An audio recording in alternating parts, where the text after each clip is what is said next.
బూర్గంపాడు మండలం సారపాక, చంద్రపుల్లారెడ్డి నగర్, సుందరయ్య నగర్ అలాంటి మొత్తం కూడా లోతట్టు గ్రామాలు మొత్తం కూడా గోదావరి ముంపుకు ఈ రోజు వచ్చినటువంటి నీరుతోటి మొత్తం కూడా మునిగిపోయే ప్రమాదం వచ్చింది. ఈ ప్రమాదంలో భాగంగా ఇప్పటికే కొన్ని 53 అడుగులు నీళ్లు రావడంతో భాస్కర్ నగర్ లోని చంద్రపుల్లారెడ్డి నగర్ ఇప్పటికే ఒక వరుస మొత్తం కూడా మునిగిపోయినటువంటి పరిస్థితిని మనం చూస్తా ఉన్నాం. అలాగే ఇప్పటికే సామాన్లు మొత్తం రోడ్డెక్కించుకున్నారు, పనులు మొత్తం బంద్ చేసుకొని ఇంటి దగ్గరే ఉన్నారు. అంతేకాకుండా ఇంకా పెరిగిద్దేమని చెప్పి, ప్రమాదకరంగా పెరిగిద్దేమని చెప్పి, మొత్తం మునిగిపోతామని చెప్పి పిల్ల జల్లలతో మొత్తం మైదాన ప్రాంతానికి చేరుకొని ఒక గ్రౌండ్ లో కూర్చున్నటువంటి పరిస్థితిని మనం చూస్తా ఉన్నాం. ప్రతి సంవత్సరం ఇదే మొత్తం కూడా వర్షం వస్తే వరవల, గాలి వస్తే గలగల లెక్క ఇక్కడ ఉన్నటువంటి చంద్రపుల్లారెడ్డి నగర్ పరిస్థితి మారిపోతా ఉంది. గతంలో ఉన్నటువంటి కేసీఆర్ గారు గోదావరి మొత్తం వచ్చి మునిగిపోయినప్పుడు వచ్చి మొత్తం మైదాన ప్రాంతానికి తీసుకెళ్తాం, వీళ్ళకి మొత్తం కూడా డబుల్ బెడ్రూమ్ ఇల్లు కట్టించిస్తాం, వీళ్ళని ఒక అందలంలో బంగళంలో చేస్తామని చెప్పి ప్రగల్భాలు బలికి హామీలు ఇచ్చినటువంటి పాలకులు ఇప్పటి వరకు చంద్రపుల్లారెడ్డి నగర్ ను పట్టించుకోలేదు.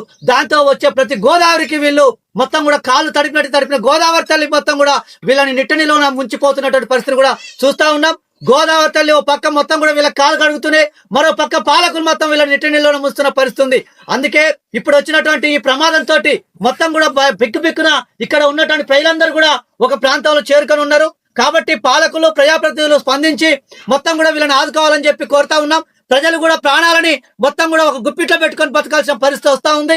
కాబట్టి అలాగే ఇక్కడ ఉన్నటువంటి సర్పంచ్ గారు, ప్రజాప్రతినిధులు స్పందించి వీళ్ళకి మేము భోజనాలు ఏర్పాటు చేస్తాం, వీళ్ళకి అందుబాటులో ఉంటాం, ఏ ఆపద వచ్చినా మేము వస్తామని చెప్పి రాత్రి నుంచి ఇక్కడ ఉన్నటువంటి ఉండి సహకరించిన సర్పంచ్ గారికి అలాగే అధికారులకి మనం ప్రత్యేకంగా ధన్యవాదాలు తెలియజేస్తా ఉన్నాం. అలాగే బీపీఎల్ కంపెనీ దత్తతగా తీసుకున్నటువంటి కొన్ని గ్రామాలు ఇక్కడ ఉన్నాయి.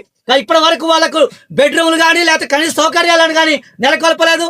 కాబట్టి తక్షణమే ఇక్కడ ఉన్నటువంటి బీపీఎల్ కంపెనీ ఏజెన్సీ ప్రాంతంలో ఆదివాసీలు ఎక్కువగా ఉన్నటువంటి ప్రాంతం ఇది. కాబట్టి ఇక్కడ స్పందించి వాళ్ళని ఆదుకోవాలని చెప్పి కోరుతా ఉన్నాం. కాబట్టి ప్రజలందరూ కూడా మనం ఎక్కడికొక్కడ చేరుకుంటే, మన ప్రాణాలని బతికించుకుంటే తర్వాతకు వీడి మీద మనం పోరాటం చేయగలుగుతాం.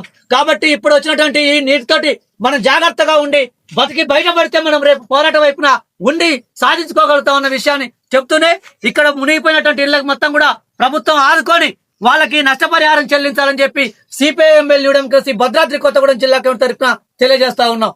మొత్తం కూడా చంద్రపుల్లారెడ్డి నగర్ మొత్తం మునిగిపోయినప్పుడు కేసీఆర్ పర్యటనకు వచ్చిన రోజు మొత్తం కూడా అశ్వాపురం మండలం నుంచి మనుగూరు ప్రాంతం నుంచి గోదావరిలో పరిహాక ప్రాంతం మొత్తం కూడా పర్యటించిన కేసీఆర్ గారు భద్రాచలం కేంద్రంగా ఆ రోజు మొత్తం కూడా కరకట్ట కట్టి తీరుతాం, కరకట్టతోటి మొత్తం కూడా పరిష్కారం చేస్తామని చెప్పి ఇప్పటికే 3 సంవత్సరాలు 4 సంవత్సరాలు అవుతున్నాయి. కరకట్ట ఆనవాళ్ళు కూడా ఇప్పటివరకు ఎక్కడ కనబడడం లేదు. ఇది కూడా ప్రమాదకరంగా పరిస్థితి ఉంది. కరకట్ట కడితే ఈ ప్రమాదానికి ఒక సమస్య పరిష్కారం చేసినట్టుగా ఉంటుంది. కాబట్టి కరకట్ట తక్షణమే నిర్మాణం చేయాలని చెప్పి కోరుతా ఉన్నాం.